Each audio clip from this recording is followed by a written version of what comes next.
What is up, everyone? Welcome back to the channel and welcome to another video. Now, today's video, I'm starting my coverage for Hogwarts Legacy. This game has been on my radar for quite some time now, but ever since the latest delay that happened, I just haven't been following it that much, and I haven't really been that excited about the game. But that all changed today with the latest gameplay reveal. I went from being maybe a 5 or a 6 out of 10 on the hype scale to now I'm just a solid 10 out of 10. I cannot wait for this game to come out because the gameplay that they revealed today has me super excited, and I'm going to give you guys the rundown in this video. But before we go over the gameplay, if you guys didn't know, there was unfortunately a delay to Hogwarts Legacy as of yesterday. So if you are on current gen consoles or PC, you don't have to worry, the release date is still going to remain the same. The release date for the PS5, the Series X, and PC is going to be February 10th, and then there is 72-hour early access beginning on February 7th if you have the Deluxe Edition or the Collector's Edition. But if you are playing on the last gen consoles,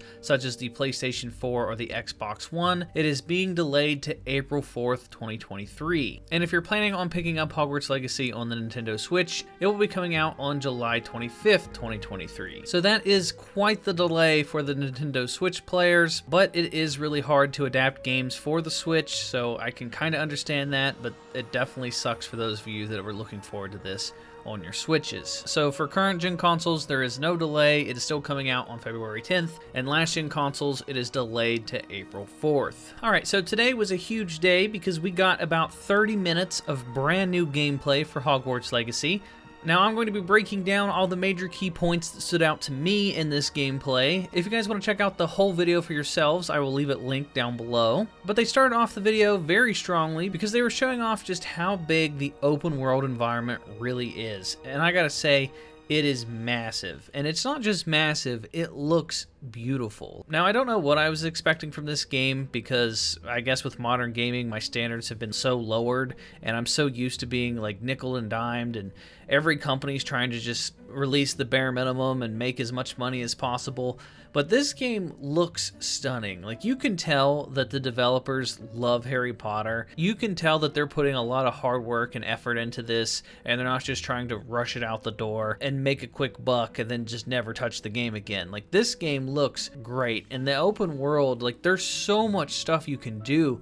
And as they're flying around on the environment, if you look at the mini-map, there's just so many different icons and things you can stop and explore and side objectives, and there's just so many different opportunities that you can do in this world, and it just makes every other previous Harry Potter game that's ever come out just look so small in comparison to this. And this gameplay just completely blew me away with how big this area outside of Hogwarts actually is that you can explore. It's just absolutely nuts. But as they were exploring, they go a little bit more into detail about broom customization. Now, apparently there is a broom shop that you can visit, and they confirm that there are different broom customization options. You can change the way that your broom looks, but there are also different upgrades that you can get to make your broom handle differently. As you can see here down in the bottom right, this little yellow meter is a gauge for how fast your broom is going. And apparently there are different upgrades you can get throughout your playthrough that can increase this meter and increase the handling and the stats of your broomstick. So that's definitely a whole new level of customization that I was not expecting.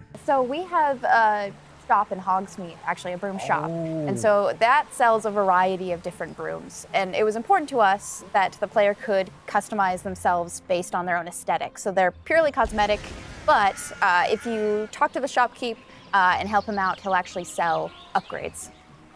Yeah, and those upgrades will make it so that where normally the broom, you can only fly, you can only go at max speed. It's kind of like a turbo meter down there. You can only go at max speed without the meter going down, kind of closer to the ground. And as you raise into the air, you'll notice the meter drop. And so those upgrades will allow you to increase that distance from the ground.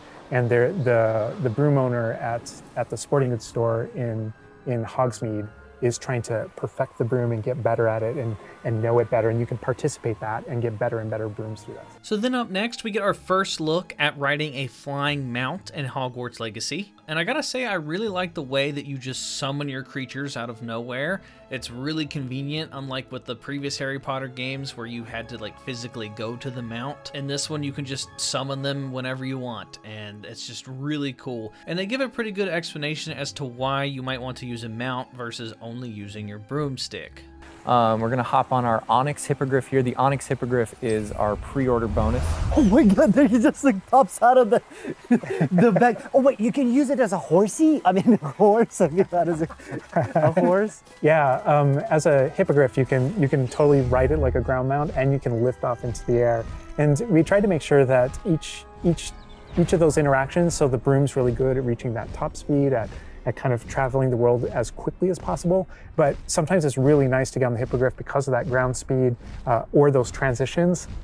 And sometimes it just feels amazing just to be riding around on a hippogriff. Okay. So up next, we get an in-depth look at some of the advanced combat in Hogwarts Legacy. Here they showcase the Dark Arts Battle Arena. Here you can equip some of the unforgivable curses and some of the late game spells and sort of just go in here and test out and basically just practice a bunch of different combos and try out different abilities and stuff. And right off the bat, they use the Killing Curse and insta-kill the very first opponent. So the unforgivable curses are something that everyone's going to have access to through the base game and going to be able to earn, and they can make choices in order to kind of like add that to their repertoire, and they can also commit to that down with certain talents and things like that. All right. Oh, he just about the cadavers right away. Oh my God. We're starting off strong. Oh my God. Starting off strong. Was that Kujio? Oh my God.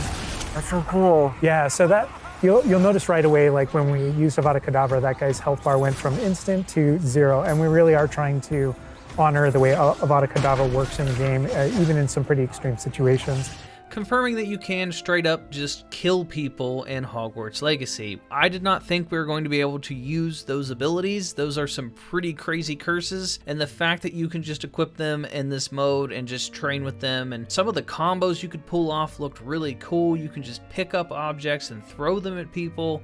Like, a lot of these spells look really awesome, and there's a lot of spells to choose from. So there's definitely no shortage of spells, and the combat just really exceeded my expectations here. And that was one of the major selling points for me is, you know, the combat. If they really nailed the combat, that was going to be like the determining factor of like if I'm really interested in this game. And based off the combat they showed today, I'm super excited now because I had no idea that the combat was going to be this good looking. And this fact that you can just straight up insta-kill enemies, even higher level enemies like mini bosses, you can just straight up one-shot kill them. I think that has potential to be a little overpowered, but it's still really cool to see. I'm glad they're sticking close to the source material and they're making it so that spell does kill people. I just hope that they found a good way to keep that balanced. So up next, they showcase the Room of Requirement, and this is where my inner child got really excited because this is like your own little personal hub area that you can customize for yourself, your own character, and you can make this room look however you want. You can customize the furniture, you can change everything around, you can change the chairs and the decorations, you can change the size, and I had no idea that any of this stuff was going to be in this game. I am a sucker when it comes to customizing your player homes in video games, and I can just spend hours and hours and hours just wasting time just building a home or making decorations look cool or look the way that I want to. And this right here tells me that I would have loved this game when I was a kid. Based off of the gameplay that we saw today alone, this probably would have been my favorite video game ever as a kid. I would have wasted so much time just customizing this area, you have no idea. And as an adult, I'm going to waste so much time customizing this area. So just the fact that you can do this, and as you progress through the game, you'll unlock different furniture, and as you progress, they confirm that you will unlock different rooms here, and unlocking different rooms will give you even more customization. And Hogwarts Legacy just really has something for everyone. It's got crazy combat, tons of customization, tons of different outfits that you can choose from. While they're in this area, they confirm that there's a Transmog System, so when you have different outfits and different gear pieces that you unlock, you can take different abilities that are assigned to a set gear piece and put them on a different gear piece. So if you have a scarf that gives you some sort of buff, you can then take that buff and put it on a different clothing item. So you're not going to have that issue of looking like a complete dork but having really high stats. You can look the way that you want and have the different buffs and abilities that you want. So the more that I find out about this game, the more things on my checklist get checked off. So I just can't put into words how excited I am that you can customize this room. And it doesn't stop there. When you go inside this room, it opens up to the outside, which is just this secret magic area area where you keep all of your mystical beasts, and you can customize this area as well. So all the different creatures that you find in your playthrough that you rescue, you will send back to this area and they will just sort of chill out. You can do different things to interact with them. You can pet them, you can feed them, you can play games with them. You can even rename each of these creatures. So if you have a bunch of creatures, they don't have to have the default names. You can actually give them their own personalities and give them their own names. And just the fact that this whole area exists and you can customize it to your own liking. You can change the trees and the buildings and the furniture, and there's just so much stuff that you can do in Hogwarts Legacy that I'm blown away. And this so far has exceeded my expectations, and now this game is easily one of my most anticipated games of 2023. But that pretty much does it for everything that they showcased in today's gameplay. Like I said, if you guys want to check it out for yourselves, I will leave it linked down below. Let me know what you guys think down in the comment section down below. Let me know if you guys are going to be getting Hogwarts Legacy. And if you guys want to keep up to date on all things Hogwarts Legacy, then be sure to hit that subscribe button and hit the bell for notifications. And that is going to do it for me, everyone, and I will talk to you all in the next video.